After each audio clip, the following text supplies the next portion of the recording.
It's not just love and understanding for the other person Yeah. going through Yes, it. exactly. Love and understanding for yourself. Yeah. Yeah. And I always remember, my therapist years ago saying to me, love is not enough to make a relationship work. And I that was such a novel concept to me. I thought, well, if you love somebody, you have to stay, you have to, you know, put up with this or whatever. And I see now that, you can leave and still love. You can leave and still have compassion for your partner. But if your partner is not meeting you on the level of health or emotional health or spiritual health, then it's okay to leave.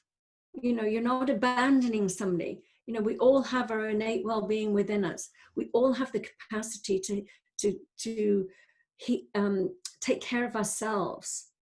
So when people are being sort of codependent or what's the other word I'm looking for, an enabler or something like that, that's not coming from a healthy place. When we totally respect that they have what's in them, just as we have it within us. We have our own wisdom, we have our own innate well-being. So does our partner, even if it doesn't look like it.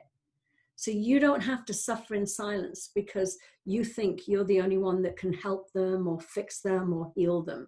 That's not respecting the other person and what's inside of them. So I think that's an important, very important part to see as well. Yeah, it was so well said. Absolutely. Mm-hmm. Yeah, it's wonderful to know that we're, not a victim. Mm-hmm.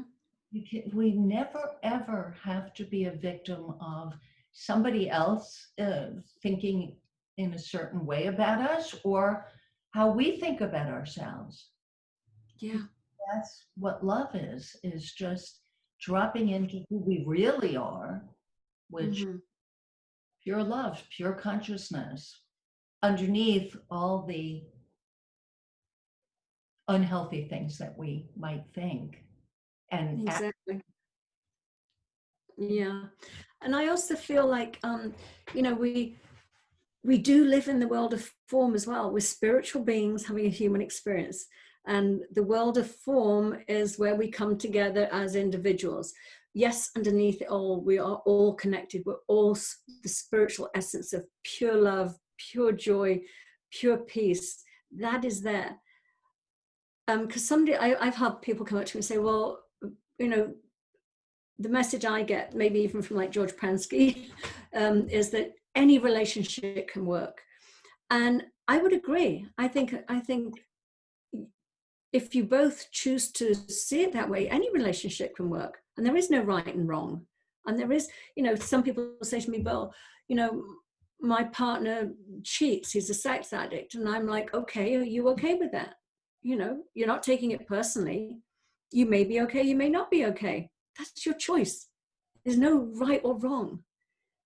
I know people that stay in marriages like that because it works for them and they're fine with it. I know other people that would walk away and say, no way, I could never do that. And that's fine too.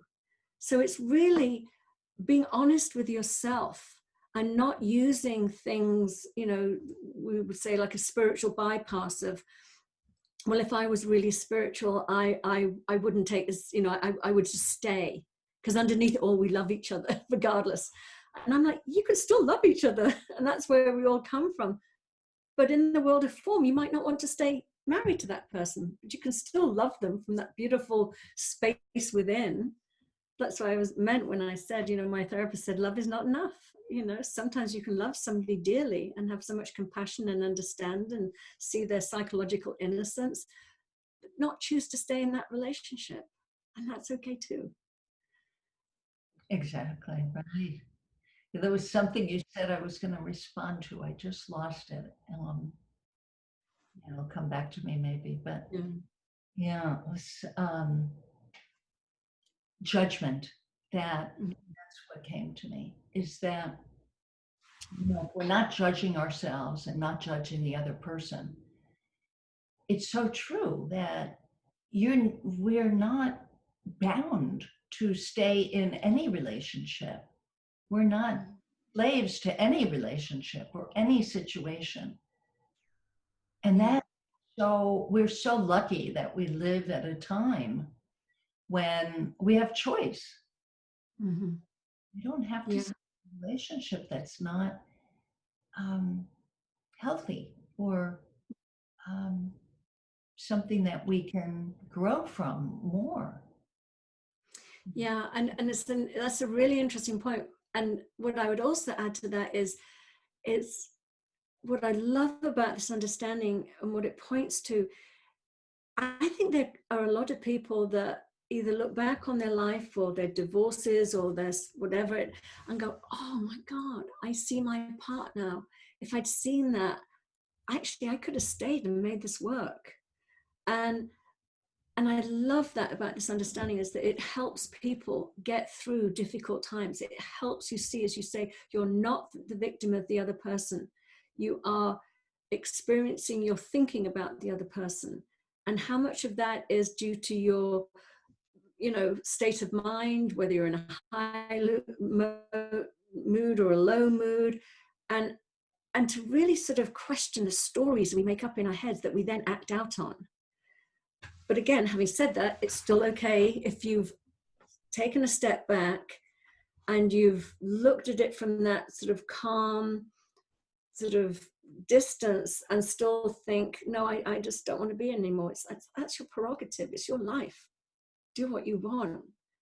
But I do love how, to hear the stories, and especially with your book. I mean, it's so amazing. You have so many stories of how people first came across this understanding many, many years ago, who are on the brink of divorce and are still extremely happily married, 40 years later. And that's wonderful. But again, I think I also know people within this 3P community that can have some shame around not being able to make it work out. And again, it's like, there's no shame in that. There's no shame. There's no right way to do it or wrong way to do it. Yeah. I think we live in a culture, so it makes me laugh sometimes. I think we live in a culture where we keep thinking if we exchange our partners, then we'll be happier. And I often think back to, certainly not supporting this, but I do see that in situations in some cultures where arranged marriages, it's almost like they don't have that option. So they really make the most of what they've got, and they can actually have incredible marriages. Not all of them by any means, but there is something about not having this constant thing in the back of, well, I don't have to stay here. I mean, there's something better out there for me. And you're on that chase. I was talking to somebody yesterday whose father was on his 7th marriage. And it's like Wow. a lot of marriages, and there's no judgment, but I can see that somebody clearly probably felt that there was something better out there for him, because apparently he'd left all the marriages. So clearly there was some thinking there of, there's something better out there for me that will make me happier. But wherever And you go, there you are. You're going to yeah, have, exactly. you still bring yourself into any new relationship. That's, Yeah. So yeah, I'm just thinking, are there any last things we can leave people with? I think, just noticing when we go into judgment of ourselves or another person, that is super helpful, because that's the as Dr. Pettit calls it, the love letter, the love letters that lets us know that we're just up in our head too much. yeah. That's, and that gives you the time to just take space in your own mind and just let things go, let your thinking fall away, and see what emerges when you're feeling better. It's, No, absolutely.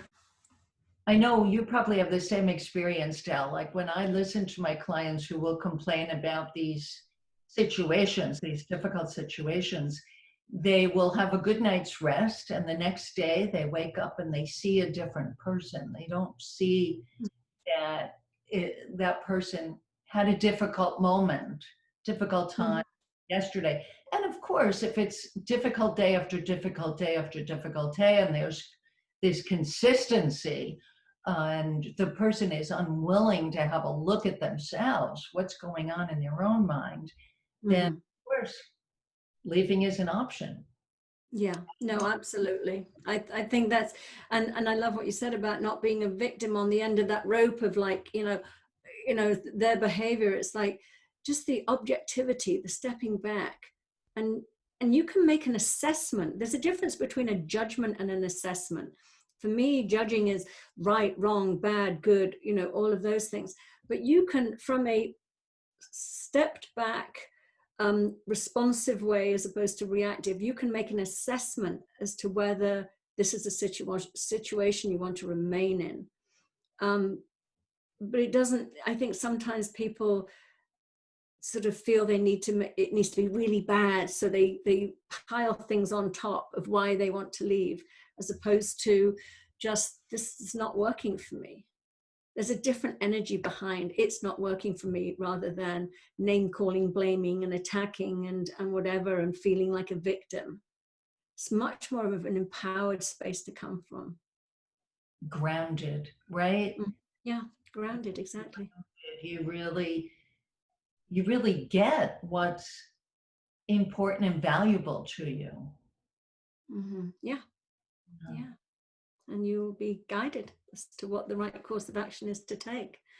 But while we are socially isolating, again, heightened emotions, heightened reactions, I wouldn't be sort of going into that thinking right now. Just go into that beautiful space within. How can I stay connected to my wisdom? How can I stay connected to who I am at my essence? And what am I seeing for myself during this time of reflection and quiet? Getting really, I mean, it's a cliche, but really getting in touch with what it is that you want for yourself in life, regardless of your relationship. exactly. Right. Right. We're only in control of ourselves. That's all. Exactly. Hopefully. No, I'm joking. Yeah. Yeah.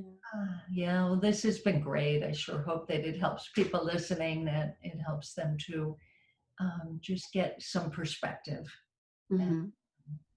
Yeah, absolutely. Well, I've enjoyed it so much. Thank you so much for having me yeah. on this show with you. Okay. All See you right. soon, Del. Thanks Yes. again Yes. so much. Okay. Thank you. Have a wonderful rest of your day. Yeah, you too, Del. Okay. Bye-bye. Bye.